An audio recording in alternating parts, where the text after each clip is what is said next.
Direct News TV. March 19, 2024.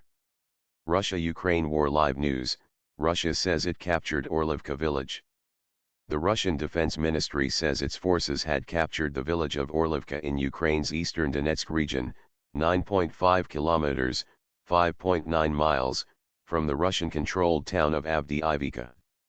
Moldova expels a Russian diplomat over the opening of polling stations for Russia's presidential election in its breakaway region of Transnistria, the Foreign Ministry said after summoning the Russian ambassador. In case you're just joining us, let's bring you up to speed with some of the latest developments. Defense Secretary Lloyd Austin promised that the United States would not let Ukraine fail despite an essential aid package stuck in Congress. The Russian Defense Ministry says its forces had captured the village of Orlivka in Ukraine's eastern Donetsk region, 9.5 kilometers, 5.9 miles, from the Russian-controlled town of Avdiivka. The Kremlin says NATO's efforts to expand to the South Caucasus region were unlikely to help bring stability. The governor of Russia's Belgorod region has announced that about 9,000 children will be evacuated from Belgorod city and several districts due to Ukrainian shelling. Moldova's foreign ministry said it had expelled a Russian diplomat due to the opening of polling stations for the Russian election in its breakaway region of Transnistria. Kremlin says foreign trips being planned for Putin amid China visit reports. We reported earlier that Putin is expected to meet his Chinese counterpart in May. The Kremlin says several foreign trips were being planned for Putin and that preparatory high-level contacts were underway for them. Since winning re-election on Sunday, Putin's trip to China will be his first overseas trip. Alexander Moiseev appointed as new head of Russia's Navy. The state news agency RIA Novosti reports that Admiral Alexander Moiseev, the new head of Russia's Navy, was formally presented in his new role for the first time at a ceremony. RIA published a ceremony video announcing the new Navy chief at the port of Kronstadt near St. Petersburg. Moiseev's appointment follows a series of Ukrainian attacks on Russia's Black Sea Fleet. He will replace Nikolai Yevmenov, the previous head of the Navy. The new Navy chief previously served on nuclear submarines for more than 29 years and has been decorated as a Hero of Russia, the country's top military award. He was also appointed acting commander and then commander of the Black Sea Fleet in 2018 and then appointed commander of the Northern Fleet in 2019 before taking up his current role.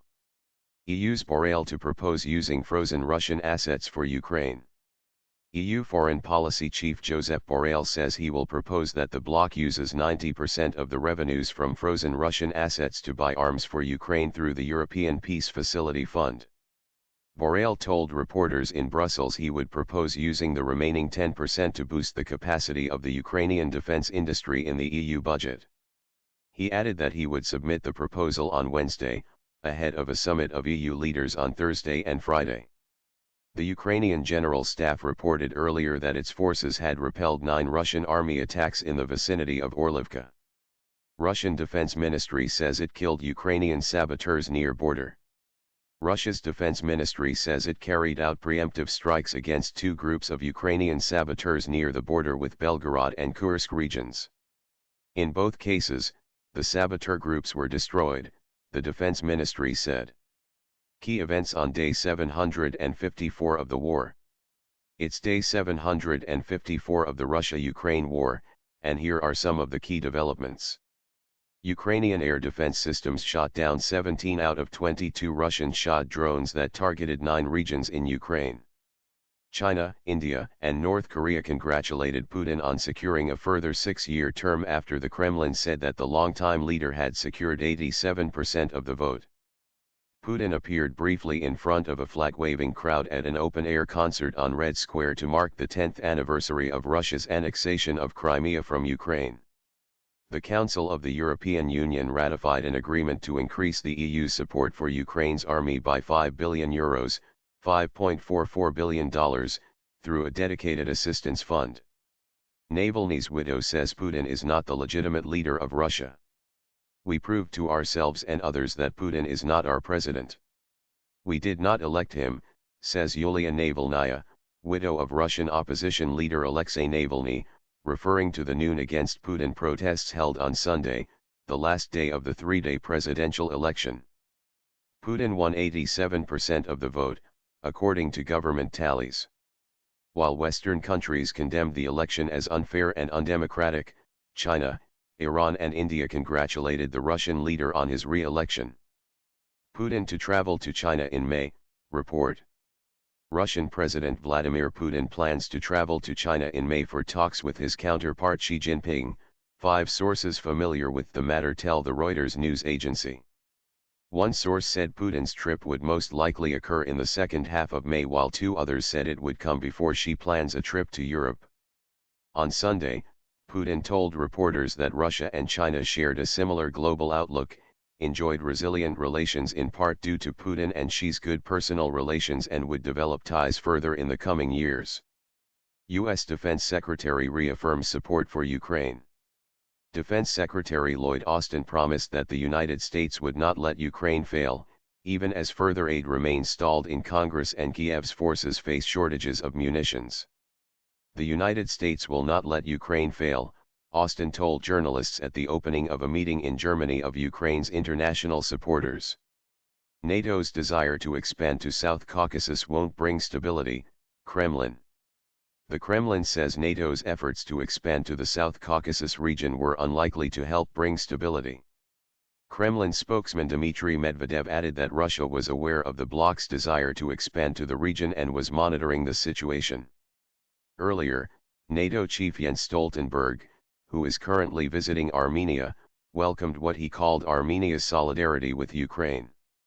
1.33 million tons of Ukrainian grain shipped through Constanta. Ukraine has shipped 1.33 million tons of grains through the Romanian Black Sea port of Constanta in the first 2 months of the year, the port authority said. Constanta port data, which does not include grain shipped through the smaller Romanian Danube ports or through southern European states, showed that 894,000 tons of grain left the port in February. European Transport Commissioner Adina Vălean also told the Reuters news agency in February that while transit via Romania's Black Sea port of Constanta had slowed in January, road and rail exports increased due to EU-funded rail investments. Vălean also said Ukrainian officials were talking with their Romanian counterparts about installing 3 temporary floating buoys in the port of Constanta, which would add an additional 1 million tons to the port's monthly transit capacity. EU preparing to levy tariffs on Russian, Belarusian grain, report. The EU is preparing to levy tariffs on Russian and Belarusian grain imports to appease farmers and some member states, according to the Financial Times.